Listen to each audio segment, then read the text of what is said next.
Nous allons voir dans cette vidéo comment brancher la harpe électrique à un ampli. Il existe toutes sortes d'amplis et le choix d'un ampli est très personnel. On peut distinguer deux familles.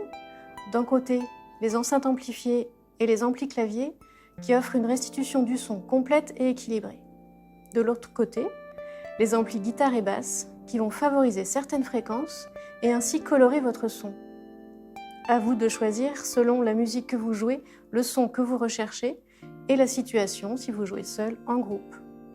Ici, nous choisissons un ampli pour guitare acoustique. Tout d'abord, faisons un branchement en mode mélangé, c'est-à-dire tous les sons de la harpe sortant sur une seule voix.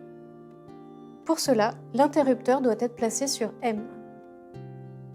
Nous avons besoin d'un câble jack mono.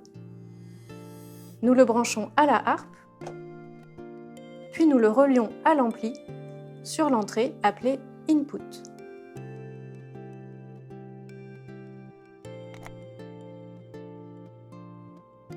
Assurons-nous que le volume, appelé aussi Master, est à 0, puis allumons l'ampli.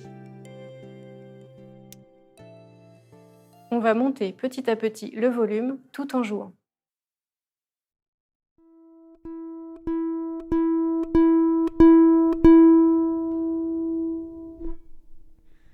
Si besoin, on peut monter aussi le gain. Le gain représente le volume d'entrée de votre harpe.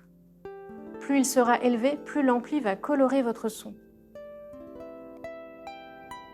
Sur la plupart des amplis, vous trouverez des boutons pour modifier le timbre de votre son. Nous pouvons jouer sur les harmoniques basses, médium, aiguës. C'est ce qu'on appelle l'égalisation. Par exemple, monter les basses ou les médiums vous donnera un son plus rond et chaleureux. Voici le son sans égalisation.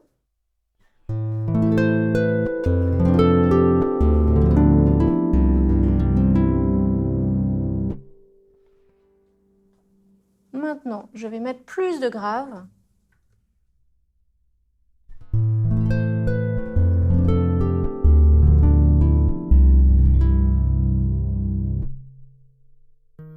Monter les harmoniques aiguës vous donnera un son plus brillant. Voici le son sans égalisation.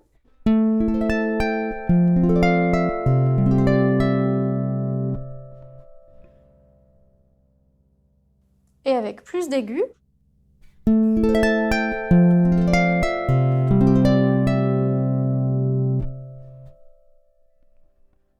Les sons de la DHC peuvent sortir en deux voix, grave et aiguë.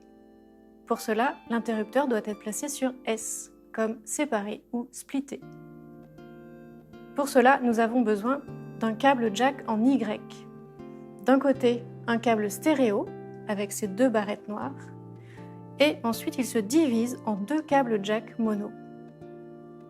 Je branche le câble à la harpe, et on envoie le son des graves sur une entrée de l'ampli et le son des aigus sur une autre entrée.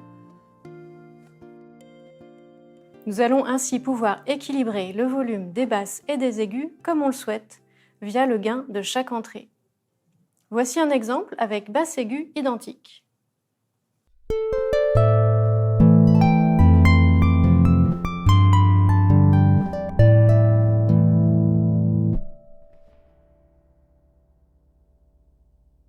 Je monte les aigus pour mettre le thème en valeur.